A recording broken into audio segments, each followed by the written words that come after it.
Study IQ IAS, अब तैयारी हुई अफोर्डेबल। आई एम श्योर आप सब लोगों ने शार्क टैंक नाम का शो इस साल देखा होगा। शार्क टैंक में अश्नीर ग्रोवर जी के द्वारा एक डायलॉग दिया गया और बहुत फेमस हुआ, बहुत पॉपुलर हुआ। ये सब दोगलापन है। आइए समझते हैं यूरोपियन यूनियन के दोगलेपन के बारे में। एक्चुअली क्या हुआ है, COP27 कॉन्फ्रेंस ऑफ पार्टीज, जो United nation framework convention of climate change के अंतर्गत आने वाले कंट्रीज हैं, UNFCCC के तहत, वो कंट्रीज जो दुनिया के अंदर global warming, climate change, pollution जैसी प्रॉब्लम से परेशान है, रेगुलर हर साल मीटिंग करते हैं। 27th मीटिंग हुई इस बारी इजिप्ट के शर्म अल शेख शहर के अंदर। अब वहां पर कई सारी डेवलपिंग कंट्रीज ने प्रोटेस्ट किया यूरोपियन यूनियन और यूरोप के डेवलप्ड कंट्रीज के डिसीजन का कि वो कार्बन बॉर्डर टैक्स लगाने जा रहे हैं डेवलपिंग कंट्रीज के थ्रू जो प्रोडक्ट्स एक्सपोर्ट किए जाते हैं उन पर।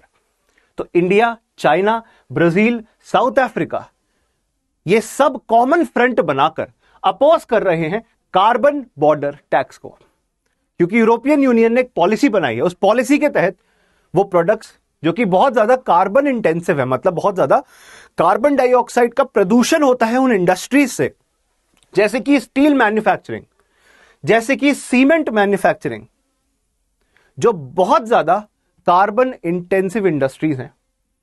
2026 के बाद से उन इंडस्ट्रीज के ऊपर, उन इंडस्ट्रीज के द्वारा जो एक्सपोर्ट किया जा रहा है यूरोप में, डेवलपिंग कंट्रीज यूरोप में जो भी एक्सपोर्ट कर रही हैं, इन इंडस्ट्री के प्रोडक्ट से जुड़ा हुआ उनके ऊपर टैक्स लगेगा, एक्स्ट्रा टैक्स लगेगा, जिसको कार्बन बॉर्डर टैक्स कहा जाता है। इसीलिए यह सब दोगलापन है। और आइए इनका दोगलापन निकालते हैं। अभी 27th COP में यही फैसला लिया जा रहा है, क्योंकि कंक्लूजन के कगार पर है। और कंक्लूजन के साथ साथ जब अब मीटिंग बंद होने वाली है तो एक कॉमन एजेंडा चाहिए ना, एक कॉमन कंक्लूजन चाहिए कि इस पूरी मीटिंग में क्या डिसाइड किया गया। तो अब उस कंक्लूसिव अग्रीमेंट पे आने के लिए कुछ कंट्रीज, जैसे कि यूरोप के कंट्रीज हैं, वो ब्लेम गेम शुरू कर रहे हैं, वो शिफ्ट कर रहे हैं अपनी रिस्पॉन्सिबिलिटी। मतलब डेवलप्ड कंट्रीज डेवलपिंग कंट्रीज के ऊपर रिस्पॉन्सिबिलिटी शिफ्ट कर रहे हैं कि तुम्हें अब एनवायरमेंट को प्रोटेक्ट करना है, और जबकि ज्यादा जिम्मेदारी इस टाइम पे यूरोपियन यूनियन की है। और यूरोपियन यूनियन अपनी जिम्मेदारी पूरी ना करते हुए अडेप्टेशन पॉलिसीज, जो एनवायरमेंट डैमेज हो गया है उससे रिलेटेड अडेप्टेशन पॉलिसीज ना लाते हुए, वो अपनी रिस्पॉन्सिबिलिटी शिफ्ट कर रहा है बाकी देशों पे। इसीलिए इन्होंने कार्बन बॉर्डर एडजस्टमेंट मैकेनिज्म की शुरुआत करी है, ताकि ये टैक्स लगा सके अलग अलग कंट्रीज से एक्सपोर्ट होने वाले प्रोडक्ट्स, सीमेंट, स्टील जैसी इंडस्ट्रीज के प्रोडक्ट्स, इन सब पर, जिनसे बहुत ज्यादा कार्बन डाइऑक्साइड एमिट होता है। और ये सब 2026 के बाद किया जाएगा। तो शर्म अल शेख इजिप्ट का शहर, गर्मी है वहां पर मौसम थोड़ा और गर्मा गया है, क्योंकि डिस्प्यूट डेवलप्ड और डेवलपिंग इकोनॉमीज के बीच में आपको देखने मिल रहा है कार्बन बॉर्डर टैक्स के मुद्दे के ऊपर, जिसकी वजह से प्रोडक्ट्स बहुत ज्यादा महंगे हो जाएंगे। अब आप खुद समझिए, मान लीजिए इंडिया से स्टील यूरोप में एक्सपोर्ट हो रहा है, अब उस पर और ज्यादा टैक्स लगेगा तो इंडियन प्रोडक्ट्स एक्सपेंसिव हो जाएंगे और बाकी कंट्रीज उन प्रोडक्ट्स को इंपोर्ट नहीं करना चाहेंगे। इससे मार्केट डिस्टॉर्शन होगा। जिस मार्केट में हम सेल करते हैं उसमें सेल नहीं कर पाएंगे, हमारे पास स्कोप ही नहीं बचेगा। उसके अलावा एक ट्रस्ट डेफिसिट भी गहराता जा रहा है, बढ़ता जा रहा है, विश्वास की कमी बढ़ती जा रही है देशों के बीच में। और जिस वजह से यूरोपियन यूनियन के इस मूव को दुनिया क्रिटिसाइज कर रही है। Brazil, India, south Africa, China जैसे कंट्रीज, जिस ग्रुप को आप बेसिक कहते हैं, बेसिक ग्रुप, ये 4 देशों का ग्रुप, इन्होंने मिलकर और कई सारे देशों ने मिलकर क्रिटिसाइज किया है यूरोपियन यूनियन के इस फैसले को, और अपनी परेशानी, अपनी चिंता दिखाई है कि देखिए, सबसे पहली प्रॉब्लम तो यह है कि यूरोप के ये देश यूनिलैटरल तौर पे, मतलब खुद से ही, बिना दूसरों से बात करे, बिना दूसरों के साथ अग्रीमेंट क्रिएट करे, यूनिलैटरली फैसला ले रहे हैं। उसके बाद वो डिस्क्रिमिनेट कर रहे हैं बाकी कंट्रीज के साथ, भेदभाव कर रहे हैं, भेदभावपूर्ण रवैया है इनका। कार्बन बॉर्डर टैक्स लगाने की वजह से, जिससे बाकी कंट्रीज, डेवलपिंग इकोनॉमीज को नुकसान होगा। अब ज्यादातर जिम्मेदारी तो इस टाइम पर यूरोपियन कंट्रीज और डेवलप्ड कंट्रीज की है, जिन्होंने हिस्टोरिकली बहुत ज्यादा पोल्यूशन किया है, न कि डेवलपिंग इकोनॉमीज जो अभी कुछ साल पहले इंडस्ट्रियलाइज हुए हैं। तो बेसिकली आपको जो समझने का मौका मिलेगा कि ये basic countries Brazil, India, south Africa, China ने मिलकर एक कॉमन फ्रंट खोल दिया है, यूनिटी, सॉलिडेरिटी के साथ, एकजुटता के साथ, ताकि डेवलप्ड कंट्रीज के इस रवैये को, जहां पर वो अपनी रिस्पॉन्सिबिलिटी शिफ्ट करने की कोशिश कर रहे हैं, उसको रोक सके। और इसके साथ साथ हम चाहते हैं दुनिया के अंदर सस्टेनेबल डेवलपमेंट हो, पर आप किसी कंट्री को ऐसे ब्लेम या किसी कंट्री के ऊपर ऐसे एक्सेसिव टैक्स तो नहीं लगा सकते ना, अदरवाइज वो कंट्री खुद डेवलप कहां से करेगी। ये तो डेवलप हो गए, अब कोई दूसरा डेवलप करने की कोशिश कर रहा है तो आप उसको आगे बढ़ नहीं दे रहे, वो आप आगे उन्हें बढ़ने नहीं दे रहे हो। और समझिए और क्या मुद्दा है।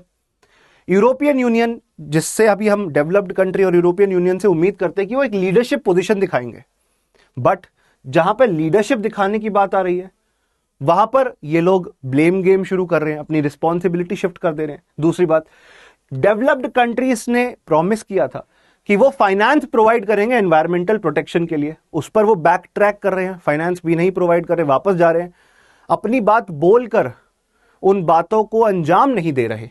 सबसे बड़ी प्रॉब्लम है। इसके अलावा कमिटमेंट दिया था यूरोपियन कंट्रीज ने कि हम खुद पोल्यूशन मिटिगेट करेंगे, कम से कम करने की कोशिश करेंगे, उस तरफ भी एफर्ट्स बहुत कमजोर है। और उसके साथ साथ पोल्यूशन लेवल इंक्रीज होते जा रहा है। फॉसिल फ्यूल्स, कोयला, कोल, पेट्रोल, डीजल, इनका इस्तेमाल बढ़ता जा रहा है डेवलप्ड कंट्रीज के द्वारा। ऐसा एडिटर ने भी इस आर्टिकल में लिखा है। तभी तो मैंने बोला दोगुलापन, double standard, this proves the fact that the developed countries are actually resorting to double standards. Now आपको यह भी जानना जरूरी है कि ऐसे केस में सारे देशों को इक्वालिटी और इक्विटी से पेश आना चाहिए। सबको जितना हो सके, जितनी एबिलिटी है उतना कंट्रीब्यूट करें। छोटे देश ज्यादा कंट्रीब्यूट नहीं कर पाएंगे, बड़े देश ज्यादा कंट्रीब्यूट करेंगे, जिससे क्लाइमेट जस्टिस के सिद्धांत को, जिसमें सबके ऊपर इक्वल रिस्पॉन्सिबिलिटी है, कॉमन रिस्पॉन्सिबिलिटी है बट डिफरेंशिएटेड रिस्पॉन्सिबिलिटी है, सबकी जिम्मेदारी है बट अलग अलग तरीके से इस जिम्मेदारी को पूरा करेंगे। तो बेसिकली जो मुद्दे की बात मैं समझाने की कोशिश कर रहा हूं कि डेवलप्ड कंट्रीज अपनी जिम्मेदारी अब से परला झाल ले रहे हैं और डेवलपिंग इकोनॉमीज के ऊपर अपनी जिम्मेदारी डाल दे रहे हैं। ये इस कार्टून से भी आप समझ सकते हैं कि अगर कोई पुअर कंट्री, कोई ऐसी कंट्री जो अभी डेवलपिंग स्टेज पर है, वो अगर एक्सपोर्ट करने की भी कोशिश कर रही है यूरोपियन यूनियन के अंदर, so they are collecting carbon taxes so that the pollution which will be caused by the use of such products, that pollution can be minimized. Such products which are going to create pollution, they can be made more expensive. वो product जो pollution करेंगे उनको और महंगा कर दो ताकि वो बिक ही नहीं पाए वहां पर, और अल्टीमेटली इससे डेवलपिंग इकोनॉमीज के ऊपर इंपैक्ट आएगा। इसके साथ साथ आपको एक और बात देखने मिलेगी। UNFCCC, United Nation climate framework convention to combat climate change के तहत हम चाहते हैं कि ऐसा सिस्टम बने, प्रॉपर एक इंस्टीट्यूशनल सिस्टम बने, जिसके थ्रू कंट्रीज को फाइनेंशियल अवेलेबिलिटी हो सके, फाइनेंस मिल सके, ताकि जिससे वो एनवायरमेंटल प्रोटेक्शन पे काम कर सके और एनवायरमेंट को जो डैमेज हुआ है, जो नुकसान हुआ है, उसको हम सुधार सके, ठीक कर सके। तो इसीलिए अब हमें स्टेप्स ऐसे लेने जरूरी हैं। तो अल्टीमेटली मैं इस क्लास की कंक्लूजन इसी बात पे, जो कि फेमस हमारे अश्नीर ग्रोवर जी ने कही है, कि यह सब दोगलापन है। India, Brazil, south Africa and China इस इनजस्टिस के खिलाफ एक साथ एकजुट होकर आवाज उठा रहे हैं। बहुत रेयर ओकेजन्स पे देखने मिलता है जहां पर इंडिया और चाइना एक साथ किसी चीज के अगेंस्ट है। तो हमें कोशिश करनी चाहिए एनवायरनमेंट को प्रोटेक्ट करना, जो कि सबकी जिम्मेदारी है, उसको बढ़ावा दिया जाए और पूरी दुनिया एनवायरनमेंट को ज्यादा से ज्यादा प्रोटेक्ट करने में कंट्रीब्यूट कर सके। स्टूडेंट्स, आप मुझसे कनेक्ट हो सकते हैं वसु कटारा स्टडी IQ, ये मेरा टेलीग्राम ग्रुप है। मेरी ईमेल आईडी है vasu.katara@studiiq.com। नॉट जस्ट दैट, आप अगर यूपीएससी की तैयारी कर रहे हो, 1000 hours of live classes, hand written notes, written material revision के लिए, 1-on-1 मेंटरशिप, जो कि आपके साथ मेंटर्स फोन कॉल, व्हाट्सएप के माध्यम से साल भर तक कनेक्टेड रहेंगे। इस 2 साल के यूपीएससी प्रिपरेशन के कोर्स के साथ आप जुड़ सकते हैं। You can join hands with us. आप मेरे साथ कनेक्ट हो सकते हैं मेरे टेलीग्राम ग्रुप पे। टेलीग्राम ऐप पर जाके आपको सर्च करना है Vasu Katara study IQ, VASU KATARA study IQ, बिना किसी स्पेस के आपको ऐसे टाइप करना है। आपको मेरा ग्रुप देखने मिलेगा जो कि अचीव यूपीएससी के नाम से है, अचीव यूपीएससी वसु कटारा स्टडी IQ। इसमें आप जुड़ सकते हैं, इस पे आप मुझसे कनेक्ट हो सकते हैं। तो स्टूडेंट्स, यूपीएससी की प्रिपरेशन के लिए 9th live foundation batch launch किया है स्टडी IQ में। ये बैच अब शुरू हो चुका है, आप इसमें एडमिशन ले सकते हैं। मॉर्निंग 8 AM क्लास हुआ करेंगी। 30 नवंबर से इस बैच की क्लासेस शुरू होंगी, जिसमें आपको ये सारे फैकल्टीज पढ़ाते हुए देखने मिलेंगे। 1000+ hours of live class, hand written notes, all the NCERTs will be covered. Mentorship आपको प्रोवाइड की जाएगी, बाइलिंगुअल सेशंस होंगे जिसमें कई सारे वर्किंग और रिटायर्ड IAS ऑफिसर्स आपको गाइडेंस प्रोवाइड करेंगे, टीचर्स आपको पढ़ाएंगे, रिकॉर्डेड भी देख सकते हो लेक्चर्स ऑन, और इसके साथ साथ हैंड रिटन नोट्स आपके क्विक रिवीजन के लिए। तो ये सारी फैकल्टीज आपको देखने मिलेंगी जो आपको आपके बैचेस के अंदर पढ़ाएंगी। मैं खुद इसमें गवर्नेंस, एथिक्स और उसके साथ साथ इंटरनल सिक्योरिटी जैसे टॉपिक्स पढ़ा रहा हूं। आपको करंट अफेयर्स प्रोग्राम भी मिलेगा ताकि डेली करंट अफेयर्स की आपकी कवरेज हो सकेगी इस कोर्स के तहत। So do join it. आपको ये कोर्स 18,999 का अवेलेबल होगा अगर आप वसु लाइव कूपन कोड टाइप करते हैं। वसु लाइव, वसु मेरा नाम है, लाइव क्योंकि एक लाइव बैच है।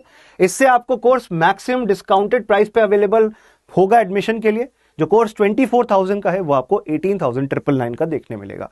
तो ये कोड वसु लाइव जरूर अप्लाई करिएगा, इसको जरूर अपने जहन में रखिएगा। Good luck, good bye, thank you for watching this session and Jai Hind to all of you. Study IQ IAS, अब तैयारी हुई अफोर्डेबल।